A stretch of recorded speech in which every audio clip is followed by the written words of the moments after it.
Overriding methods. Inheritance enables us to define and use methods repeatedly in subclasses without having to define the methods again in subclass. In inheritance, we are creating a new class, and that new class contains or inherit the members or methods of the base class. Whenever I call any method in the derived class which is already defined in the base class, you just call that method from the base class because the method is inherited into the derived class. Now some situation occurs where we want the object to respond to same method but have different behavior when that method is called. Whenever you create a object of the derived class of same base class, instead of executing the code from the base class, it should execute a different code which is different from the base class code. That can be achieved by using overriding the method defined in the superclass. That means we have to rewrite the code in the derived class by giving the same name as the name provided in the superclass.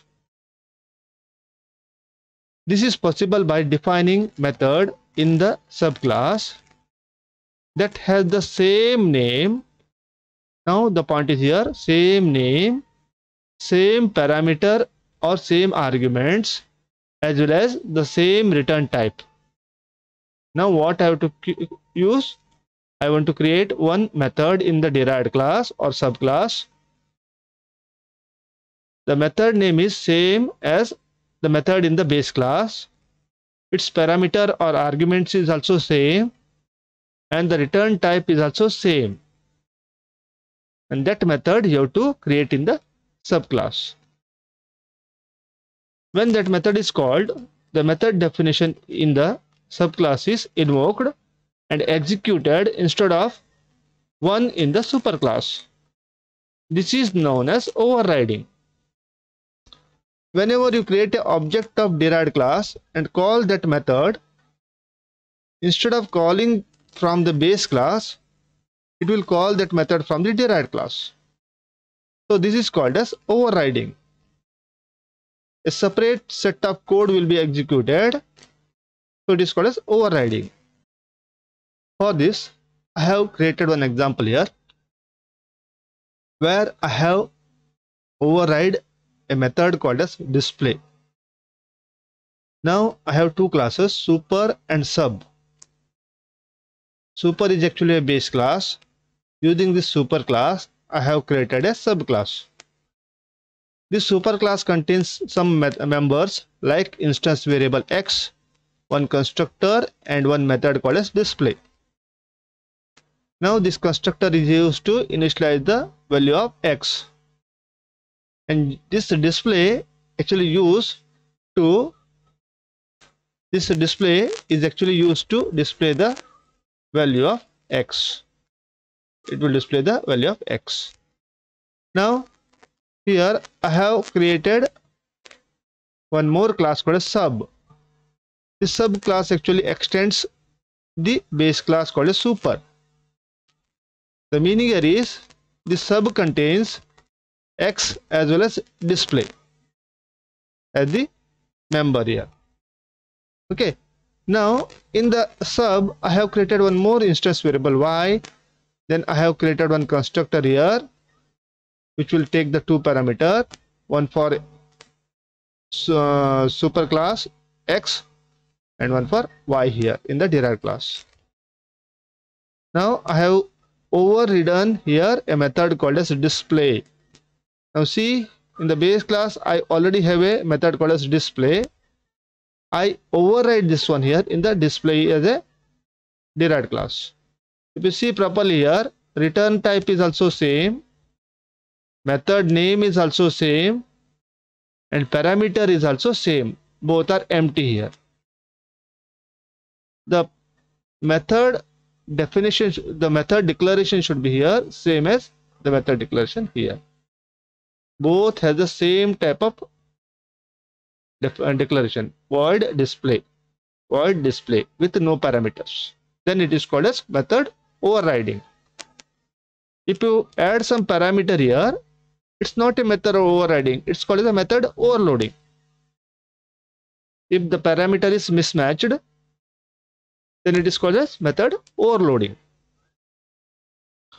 Now here, instead of x value, I display both the x value as well as the y value. Now what is the point here? If I want to create an object of super and try to display the value, it will display x, only x. If I create an object of sub and call the display, instead of this superclass display, it call the subclass display. That means it will display both x value as well as y value. To demonstrate that superclass and subclass, I have created one more class called as override test. In that override test, I have created one main method. In main method, I have created an object of subclass S1 and I have passed two parameters, 100 and 200. 100 is passed for x and 200 is passed for y. X means it's a superclass constructor. It goes to the superclass constructor and here it goes to the subclass constructor. Now, whenever I use the s1.display, there are two methods called as display. One in the superclass and another in the subclass. Since I am creating an object of subclass, here it is calling a method of subclass. This display will be called and display both x and y value. So this is called as overriding the method. Since display method is already available in the superclass, but I have rewritten that code in the subclass. Whenever I create an object of sub and call method display, instead of calling from here, it is directly calling from here.